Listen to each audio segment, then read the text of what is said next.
have planned to exercise regularly in 2017? Planning, yes. How many of you have planned to exercise your brains regularly in 2017? Wow, great.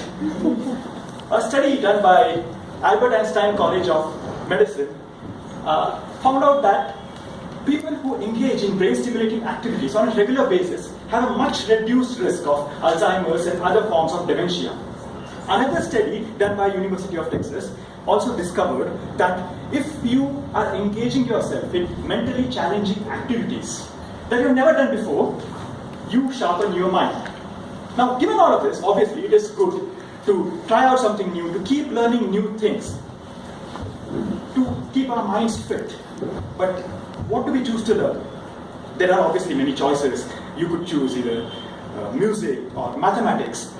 But may I suggest an uncommon choice? Programming. Now, you may think it's a very exotic option, but out of the 18.5 million programmers worldwide, 7.5 million do it as a hobby. So 40% of the programmers in the entire world are hobbyists. Now, first of all, let me backtrack a bit and tell you, for some of you who might not have a complete idea about it, what really is programming? Programming is about explaining to a computer how to solve a problem for you in a language that it understands. The role is similar to that of a director who has been presented with this really most stupid actor, but also the most obedient one. He takes everything you say quite literally and repeats it like a parrot. Now, why in the world would directing an actor like that be your choice of exercising your brain? I would try to give you 3 reasons. The first reason is that it will give you a new way of thinking. Steve Jobs had told that everybody should learn how to program, because I think of it as a liberal art. It shapes the way you think. Now, American Psychological Association had taken up the effort of collating the results of 65 studies. All of those studies were on one single matter. How does programming affect someone's cognitive ability? Now, the average result of these 65 studies was astonishing. It found out that people and students who program scored 16 percentile more than others in generic cognitive ability tests. That is, generic tests. They were not tests related to programming. So it appears as if learning to program sort of rewires and restructures your brain, and it generally sharpens it. Now, I think the reason might be because to program you need to have a lot of critical and creative thinking. You have this complex problem in front of you, which you need to really, divide it into smaller components. You need to really think in a very structured and methodical and logical way. I think that is very similar to what we also do here, what we Toastmasters do here, right?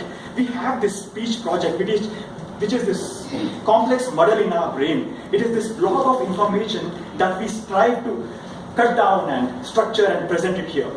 So that way I feel that being a programmer and being a Toastmaster really complement each other quite well.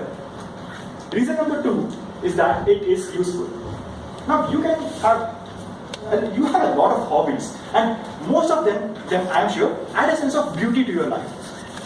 But not most of them are straight away useful. But programming is. For instance, let's assume that you lent your laptop to your niece, and she is a small girl. She added 10 different files in 10 different folders, and you got back your laptop, and you want to clean it. You could either browse through your entire file system, find out those 10 files and delete them. Or you could write a small program called a shell script, 4 to 5 lines in length. That's it, 4 to 5 lines, which would do this job for you in 4 to 5 seconds. So with programming, you could arrive at unique solutions, your unique solutions to your unique problems. And reason number 3 is that programming is fun. Now, I just told you that 40% of the programmers in the world do it as a hobby. Now, obviously, someone would not be doing it as a hobby if it was not fun. My criteria of something being fun is that you should be able to play with it.